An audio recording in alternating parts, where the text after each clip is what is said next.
Hello friends, good afternoon. কেমন আছো তোমরা সবাই? আশা করছি সবাই খুব ভালো আছে, সুস্থ আছে। আমিও খুব ভালো আছি। চলে এসেছি নতুন আর একটা ভিডিও নিয়ে। আমার আর তর্স হয়েছে না, ভীষণভাবে খিদে পেয়েছে। তো কি রান্না করেছি, কি খাবো, সবটাই তোমাদেরকে বলবো। বাট কথা বলতে বলতে আমি যেটা করছি, খাবারটা বার করি। আজকে কথা বলার মতন জোরও আমার নেই। তো আজকে আমি রান্না করছিলাম আর কি, জাস্ট ব্লগটা ফিনিশ করলাম। এইবারে যাচ্ছি খেতে।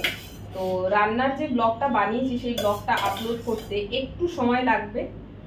আগে এই ব্লগটা তোমরা আজকে পেয়ে যাবে, ওই ব্লগটা আপলোড করতে একটু সময় লেগে যাবে, মানে কুকিং ব্লগটা যেটা।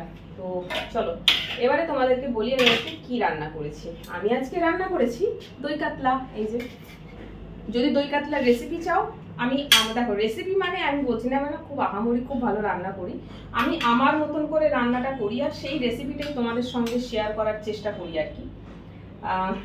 আমার রান্নাগুলো মোটামুটি খারাপ হয় না, ভালোই হয়। তো আমিও চেষ্টা করি ওই যে কুইক প্রসেসে যে রান্নাটা করছি সেই রেসিপিটা তোমাদের সাথে শেয়ার করলে কি হবে, তোমরা অনেকেই যারা কর্মক্ষেত্রে বাড়ি থেকে দূরে থাকো, একলা থাকো, রান্না বান্না করে খেতে হয়। আমি জানি একলা মানুষ থাকা, রান্না করে খাওয়া কি বিরক্তিকর, সেটা আমি খুব ভালো করে ফিল করি। এই কারণে বলি না তোমাদেরকে প্রতিদিন রান্না করি না, ইচ্ছে করে না। সঙ্গে আরেকজন কেউ থাকলে না বেশ রান্না করে দুজনে মিলে খেলাম, একটা ইচ্ছে জাগে। একলা একলা ইচ্ছেও করে না এত তামঝাম করে রান্না করতে। বাট মাঝে মধ্যে খেতে ইচ্ছে করে তখন বানাই। তো আজকে ওরকমই এই যে দই কাতলা বানিয়েছি। চলো বেডরুমে যাই, খেতে খেতে বাকি কথাটা বলবো। আজকে আর পারছি না, আজ আমার পুরো মরো অবস্থা। খুব ভালো লাগে, মানে খুব শরীরটা খারাপ লাগছে, খুব শরীরটা খারাপ। আর তার মধ্যে কালকে রাত্রিবেলা আবার ঘুমোইনি, খুব কম ঘুমিয়েছি। এত কম ঘুমিয়েছি যে মানে তোমাদেরকে বললে তোমরা বলি করছিলে কি। মাঝে মধ্যে ঘুম আসে না, মাঝে মধ্যে ঘুম আসে। আর কি জানো তো, এখন আমি যেটা চেষ্টা করি, ঘুম এলেই ঘুমিয়ে যাওয়ার চেষ্টা করি।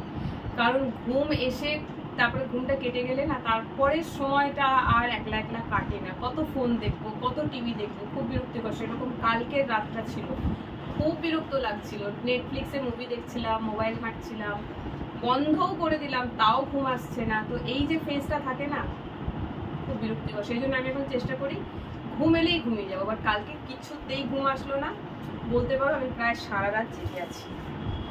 আর তারপরে সেই রাত জাগা অবস্থায় আজ সকালে কাজে বেরিয়েছি, কাজ করেছি, টায়ার্ড হয়ে পড়েছি। আবার বাড়ি এসে কাজ করলাম, রান্না করলাম। তো যাই হোক, চলো 3 পিস মাছ রান্না করেছিলাম, তার মধ্যে থেকে 2 পিস মাছ আমি এখন নিয়েছি, একটা ছোট আর একটা বড়। এখন আগে খাই, রান্নাটা কেমন হয়েছে আমি নিজেও জানি।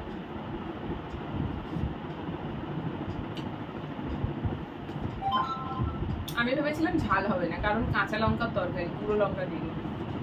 আমার যা ঝাল হয়েছে মোটামুটি ঠিক আছে। তো চলো, ঘড়িতে এখন বাজে 2:30, পৌনে 3টে বাজে। এখন আমি খেতে বসেছি। অনেকের হয়তো লাঞ্চ হয়েই গেছে, বা অনেকে হয়তো খাচ্ছ এখন বা খেতে যাচ্ছ। তো অলরেডি লেট হয়ে গেছে, তোমরাও খেয়ে নাও, আমিও বসে খাই। ব্লগটা তোমাদের জন্য খেতে খেতে এডিট করে আপলোড করব।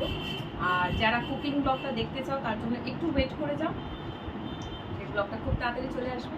আর এই যে দেখো, মাথায় লাল গামছা বাঁধা। ভেবেছিলাম খেতে বসার আগে হেয়ারটা ড্রাই করবো, সেটাও করা হয়নি। থাক, আজকে আর ভিডিও করার মতন ক্ষমতা নেই। ব্লগটা এখানেই শেষ করছি।